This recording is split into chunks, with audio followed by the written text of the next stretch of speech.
दरअसल ये चिंता इसलिए भी बढ़ी है क्योंकि किसी को पता नहीं है कि ईरान के साथ युद्ध कब तक चलेगा। राष्ट्रपति ट्रंप ने सोशल मीडिया पर लिखा कि भारी और सटीक बमबारी पूरे हफ्ते या जब तक जरूरी हो जारी रहेगी ताकि मध्य पूर्व और दुनिया में शांति स्थापित हो सके। इससे पहले उन्होंने कहा था कि यह युद्ध लंबा चल सकता है, शायद ये युद्ध 4 हफ्ते तक चले। यानी युद्ध की समय सीमा तय नहीं है, लेकिन हथियार सीमित हैं और उनके निर्माण की क्षमता भी सीमित ही है। अगर हथियारों और मिसाइल सिस्टम की हम बात करें तो अमेरिका ने 2024 में थाड सिस्टम इजराइल में तैनात किया था। एक थाड जॉर्डन में भी तैनात है, जहां अमेरिकी लड़ाकू विमान मौजूद हैं।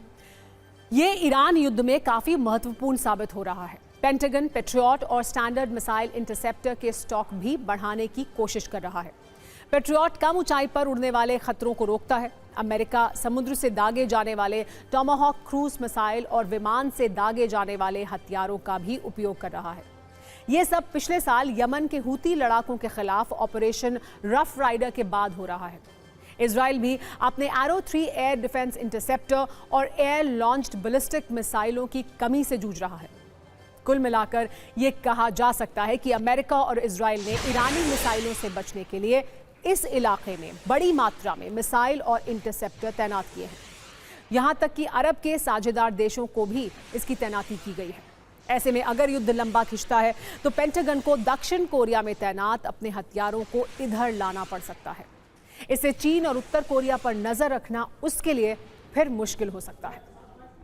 वैसे हथियारों की कमी के आकलन पर अलग अलग तरह की बात हो रही है। थिंक टैंक सिस्टम सेंटर की सीनियर एक्सपर्ट कैली ग्रिको ने कहा है कि ऐसा खतरा है कि इससे पहले कि ईरान की मिसाइलें खत्म हो, अमेरिका और उसके साथी देशों के पास इंटरसेप्टर मिसाइलें खत्म हो सकती हैं। हालांकि ये पूरी तरह निश्चित नहीं है। युद्ध की शुरुआत में इजराइल ने अनुमान लगाया था कि ईरान के पास लगभग 2500 बैलिस्टिक मिसाइलें हैं, लेकिन ऐसा माना जा रहा है कि यह संख्या संभवतः अमेरिका और इजराइल की कुल इंटरसेप्टर मिसाइलों से ज्यादा है। सिर्फ अमेरिका ही नहीं, इजराइल भी अपने हथियार भंडार को लेकर दबाव में है। हालांकि पूर्व इजरायली रक्षा प्रवक्ता जोनाथन कॉर्निक्स ने कहा है कि आखिरकार मामला संख्या का है। हमारे पास कितने इंटरसेप्टर होंगे और उनके पास कितने लॉन्चर। तो इस युद्ध में ईरान भले ही अब तक ज्यादा पिट रहा हो, लेकिन एक सच ये भी है कि ईरान के पास कितने हथियार हैं ये अमेरिका को पता नहीं है। इसलिए वहां इस बात का डर है कि अगर युद्ध लंबा चला तो क्या होगा। वैसे अमेरिका के राष्ट्रपति Donald Trump the wall street journal की हथियारों की कमी वाली खबर से नाराज हैं। राष्ट्रपति ट्रंप ने सोशल मीडिया पर लिखा है कि अमेरिका के पास इतने हथियार हैं जितने पहले कभी नहीं थे। आज मुझसे कहा गया कि हमारे पास इन हथियारों की लगभग असीमित आपूर्ति है। इन हथियारों के सहारे युद्ध सफलतापूर्वक लड़े जा सकते हैं। हमारे पास आधुनिक हथियारों की अच्छी आपूर्ति है, लेकिन हम अभी वहां नहीं हैं जहां हम होना चाहते हैं। कई आधुनिक हथियार हमारे लिए दूसरे देशों में सुरक्षित रखे गए हैं। सौभाग्य से मैंने अपने पहले कार्यकाल में सेना का पुनर्निर्माण किया था और इसे आगे भी जारी रखा हुआ है। संयुक्त राज्य अमेरिका पूरी तरह से सुसज्जित है और बड़ी जीत के लिए तैयार है। अगर हथियारों की बात करें तो एक अनुमान के अनुसार ईरान के पास कम से कम 3000 क्रूज मिसाइलें हैं और कई हजार ड्रोन हैं। पिछले 2 डायरेक्ट स्ट्राइक्स में 500 से 600 हथियार खर्च हुए हैं। फिलहाल ऐसा माना जाता है कि उसके हथियार भंडार में 80% से ज्यादा हथियार बचे हुए हैं। किसी देश की सेना के पास कितने हथियार हैं ये जानकारी अक्सर क्लासिफाइड होती है, यानी ये छपी हुई जानकारी नहीं होती। लेकिन कभी कभी कुछ पूर्व सैन्य ऑफिसर ऐसी जानकारियां सार्वजनिक करते हैं, जिससे अंदाजा लग जाता है कि हथियार कितने होंगे। ईरान के संदर्भ में भी ऐसा हुआ था। सेंटकॉम के एक पूर्व कमांडर ने ईरान की मिसाइल और ड्रोन शक्ति को लेकर इशारा किया था। ईरान के पास अपने हथियारों का बहुत बड़ा हिस्सा अब भी बचा हुआ है, क्योंकि वो अपनी अंडरग्राउंड फैक्ट्रियों में नए हथियारों का निर्माण करता रहता है। बीच में ऐसी भी खबरें आई थी कि ईरान अपनी पुराने हथियारों का इस्तेमाल कर रहा है, यानी नए हथियार और ज्यादा खतरनाक हो सकते हैं।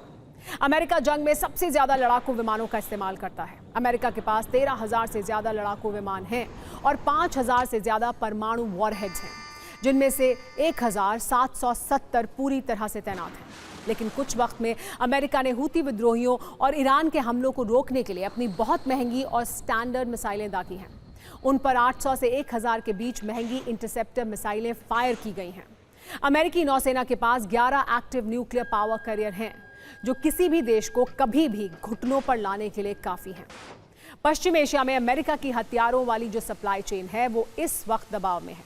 उसमें कई महंगी मिसाइलों का खर्च बड़े पैमाने पर हुआ है, जिससे एडवांस्ड हथियारों की संख्या में बहुत कमी आई है। एक दावा है कि SM-6 मिसाइल को बनाने में कई वर्ष और हजारों डॉलर लगते हैं और अमेरिका इसका इस्तेमाल ड्रोन गिराने में कर रहा है। कई एक्सपर्ट ड्रोन को गिराने के लिए इस्तेमाल की जा रही इस मिसाइल को सप्लाई चेन से जोड़ रहे हैं। इसलिए दावा किया जा रहा है कि ईरान से युद्ध में अमेरिका के पास हथियार कम पड़ सकते हैं। अमेरिका, इजराइल और ईरान युद्ध लड़ रहे हैं, लेकिन जल पाकिस्तान रहा है। पाकिस्तान के लाहौर में आज अमेरिकी काउंसुलेट पर हमला हुआ। प्रदर्शनकारियों ने US काउंसुलेट में तो तोड़फोड़ की और उसमें आग भी लगा दी। इससे पहले कराची में भी पाकिस्तान काउंसुलेट पर हमला हो चुका है। ऐसे में कई लोग मारे गए थे। पाकिस्तान में अब वहां के नेताओं का मजाक उड़ रहा है। पाकिस्तानी पंजाब की CM मरियम नवाज से तो ये तक पूछा गया कि क्या अब भी शहबाज शरीफ ट्रंप के लिए नोबेल अवार्ड मांगेंगे।